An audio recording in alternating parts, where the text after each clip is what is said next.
Perspicacité des méditations de Marc Aurèle. Plongé dans la brume intérieure, dans le silence entre une bataille et une autre, quand le monde semblait sur le point de s'effondrer sur ses épaules, Marc Aurèle s'asseyait pour écrire. Ce n'était pas pour le peuple, ce n'était pas pour l'histoire, c'était pour lui-même, pour se souvenir avec urgence de qui il devait continuer à être, même quand tout autour de lui le poussait dans la direction opposée. Lui, l'homme le plus puissant de son temps, portait dans son âme les mêmes questions que celui qui tente de rester intègre dans un monde qui exige des masques. Chaque mot écrit n'était pas une leçon, c'était un rappel, un miroir émotionnel, une note laissée par quelqu'un qui savait à quel point l'âme peut se perdre même lorsque le corps reste fort. Les méditations n'ont pas été écrites pour enseigner, elles ont été écrites pour survivre, pour se souvenir qu'il ne s'agit pas de vaincre le monde, mais de ne pas lui céder intérieurement. Quand tout échoue, quand tout le monde crie, quand les émotions deviennent tempêtes, il y a un espace en nous qui peut encore être protégé, un espace où la lucidité respire, un espace où la dignité réside. Sénèque disait que la vraie grandeur est de rester calme dans la tempête. Marc Aurèle a vécu cela. Non pas comme un héros invincible, mais comme un être humain fragile qui a choisi chaque jour de ne pas s'abandonner. Et peut-être est-ce pour cela qu'Épictète, un ancien esclave, fut son plus grand maître. Car seul celui qui n'a rien connaît la valeur de conserver tout ce qui importe, sa propre conscience, en paix. La promesse de ce texte n'est pas des réponses, ce sont des fragments de lucidité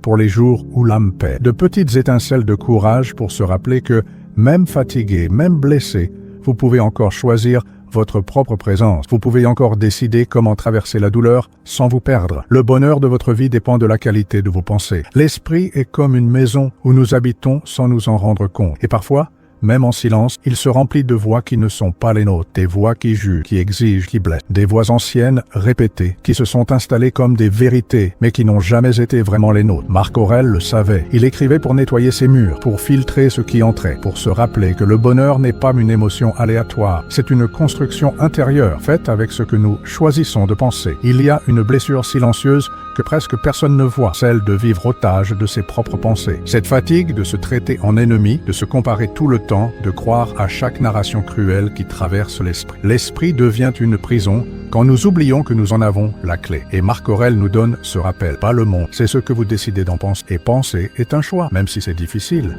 même si c'est douloureux, même si cela semble impossible certains jours, mais c'est un choix. Quand vous vous réveillez, quand quelque chose se passe, quand quelqu'un vous blesse, il y a une seconde de pause, et dans cette seconde, vous pouvez décider ce que vous allez nourrir, la colère ou la lucidité, le jugement ou la compassion, la répétition de la peur ou la construction de la présence. Une pratique simple, mais profonde. Avant de dormir, notez une pensée qui a dominé votre journée. Lisez-la attentivement, sentez ce qu'elle a provoqué, et puis demandez-vous, honnêtement, cette pensée mérite-t-elle d'être avec moi demain, ou doit-elle être laissée ici, aujourd'hui, pour que je puisse respirer de nouveau? Ce que nous pensons, nous le ressentons. Ce que nous ressentons, nous le vivons. Et ce que nous vivons se répète, jusqu'à ce que nous choisissions différemment. La vie commence à changer lorsque nous changeons ce que nous laissons habiter en nous. Tout ce que nous entendons est une opinion, non un fait. Tout ce que nous voyons est une perspective, non la vérité. Il existe un piège émotionnel qui nous prend au dépourvu. Croire, sans s'en rendre compte, que tout ce qu'on dit de nous est vrai. Une critique, un commentaire, un regard en coin, et voilà. Le cœur commence à construire des certitudes sur les doutes des autres, comme si chaque opinion était un miroir. Mais ce n'est pas le cas. C'est seulement un reflet déformé, peint par l'histoire de celui qui observe. Et pourtant, nous nous laissons modeler silencieusement. Marc Aurèle nous invite à la méfiance, non pas envers les autres, mais envers la hâte de prendre leurs paroles pour des absolus. Car ce que nous entendons, la plupart du temps, ne nous concerne pas. C'est leur peur, leur jugement, leurs limitations. Malgré tout, nous laissons cela entrer comme si c'était la vérité, comme si cela nous définissait, comme si notre identité pouvait tenir dans la phrase mal pensée de quelqu'un qui ne nous connaît même pas de l'intérieur. Il est facile de se perdre ainsi, façonner des gestes pour éviter les jugements, adapter les silences pour ne pas déranger, sourire quand on veut crier. Mais il y a un prix. Peu à peu, nous cessons d'être qui nous sommes pour correspondre aux attentes de ceux qui ne savent même pas qui nous sommes vraiment. Ce n'est pas de la maturité, c'est de l'abandon de soi. Et l'abandon de soi coûte toujours cher. La philosophie stoïcienne nous rappelle ce que les autres pensent de vous en dit plus sur eux que sur vous. Et ce n'est pas de l'orgueil, c'est de la lucidité. La lucidité de protéger votre essence, votre vérité, votre chemin. La lucidité de se souvenir que tout ce qui vous parvient n'a pas besoin de rester. Toute critique n'est pas constructive. Toute opinion ne mérite pas de résonner en vous. Alors, chaque fois que vous entendez quelque chose qui blesse, faites une pause, respirez et demandez avec courage, est-ce un fait ou simplement la perspective de quelqu'un avec des yeux différents des miens. Cette simple question peut vous sauver la raison, car celui qui vit par les yeux des autres n'apprend jamais à voir de l'intérieur. Et c'est de l'intérieur que commence la liberté. Vous avez le pouvoir sur votre esprit, pas sur les événements. Réalisez cela et vous trouverez la force. Il existe un type de souffrance qui ne naît pas de ce qui arrive. Elle naît de notre désir de contrôler ce qui ne dépend pas de nous. L'autre, le climat, l'avenir, le passé. Nous nous accrochons à l'illusion que si nous avons plus de contrôle, nous aurons moins de douleur. Mais cela n'arrive jamais, parce que ce qui ne nous appartient pas s'échappe. Et quand cela s'échappe, ça fait mal. Non par méchanceté, mais par attachement. Marc Aurèle comprenait que la vraie maîtrise n'est pas à l'extérieur, elle est à l'intérieur. Elle est dans la manière dont nous réagissons.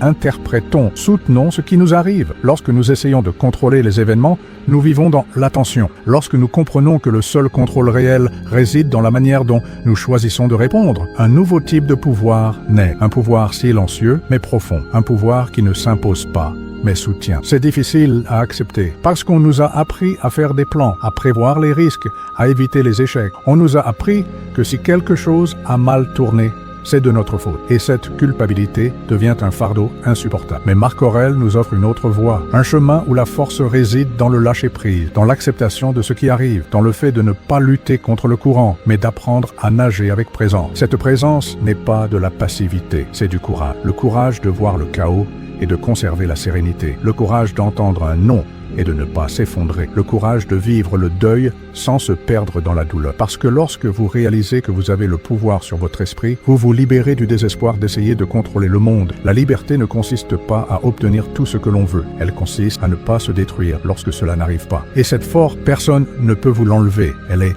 vôtre. Elle naît et grandit en vous. Elle a toujours été là, attendant juste que vous regardiez à l'intérieur avec plus de courage que de contrôle. L'âme devient ce dont elle se nourrit. Tout ce qui entre en nous n'est pas de la nourriture. Parfois, c'est un commentaire, une comparaison, une phrase malveillante répétée jusqu'à ce qu'elle devienne une croyance. Nous nourrissons notre âme sans nous en rendre compte, avec ce que nous entendons, regardons, ressentons, répétons. Et souvent, sans le noter, nous finissons par vivre intoxiqués par des idées qui nous diminue. Marc Aurèle le savait, c'est pourquoi il écrivait, pour purifier la pensée, pour se rappeler chaque jour ce qui devait nourrir son âme et ce qu'il devait cesser de consommer. Parce que tout ce qui nous entoure nous façonne. Mais tout ce qui nous façonne ne mérite pas d'espace en nous. Il y a des jours où l'âme semble lourde, sans entrain, sans direction, et peut-être que le problème ne vient pas du monde. Il vient de ce que vous laissez entrer, les voix que vous répétez, les distractions que vous consommez, les jugements que vous acceptez sans les remettre en question. Ce que vous vous permettez d'entendre chaque jour construit ce que vous ressentez. Et ce que vous ressentez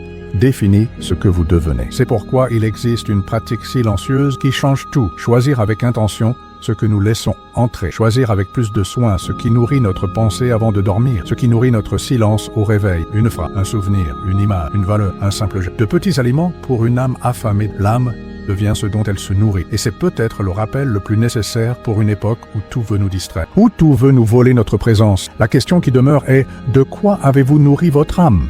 Et qu'est-elle devenue à cause de cela ? Ne perdez plus de temps à discuter de ce que devrait être un homme bon. Soyez-en un. Il y a un moment silencieux où l'on réalise que trop penser est devenu une fuite, que trop planifier est devenu une paralysie, et que justifier l'attente est devenu une manière déguisée de ne pas commencer. Marc Aurèle voyait cela clairement. Il ne cherchait pas la perfection, il cherchait la cohérence. Et la cohérence est l'acte d'être maintenant, ce que la conscience murmure depuis longtemps. Être bon n'est pas une idée lointaine, c'est une décision intime. C'est refuser la facilité de juger et choisir le poids de la responsabilité. C'est sortir du discours et entrer dans le geste. Car la vérité est simple, nous savons tous ce que nous devons changer. Mais beaucoup attendent le moment idéal, la motivation parfaite, la certitude que cela ne fera pas mal. Or, ce moment n'existe pas. Le danger est le suivant, transformer la réflexion en excuse, faire de la connaissance de soi une scène et non un chemin. Marc Aurèle écrivait pour lui-même, car il savait que l'auto-tromperie était plus subtile que n'importe quel ennemi. Et en écrivant, il se rappelait, être un homme bon ne consiste pas à être admiré, il s'agit de dormir en paix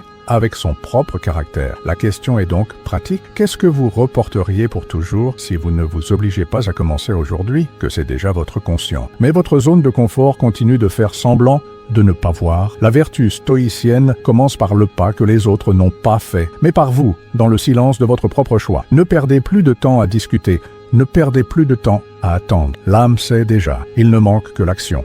Et cette action, même petite, est déjà un début. La noblesse invisible de celui qui se choisit chaque jour. Marc Aurèle n'écrivait pas pour être rappelé. Il écrivait pour ne pas s'oublier. Ces mots ne sont pas des conseils pour ceux qui cherchent la gloire, mais des encres pour ceux qui, en silence, essaient de ne pas sombrer. Chaque page des Méditation porte la respiration profonde d'un homme qui, même empereur, avait besoin de se souvenir d'être humain. Sénèque disait « La vie n'est pas courte, elle est mal utilisée ». Et quand vous lisez Marc Aurèle, vous comprenez que profiter de la vie, ce n'est pas la remplir de plaisir, mais de but, c'est refuser de vivre en automatique. C'est refuser de laisser ce qui est essentiel être étouffé par ce qui est urgent. Épictète résonne comme un murmure ferme. Ne demande pas que les choses arrivent comme tu veux.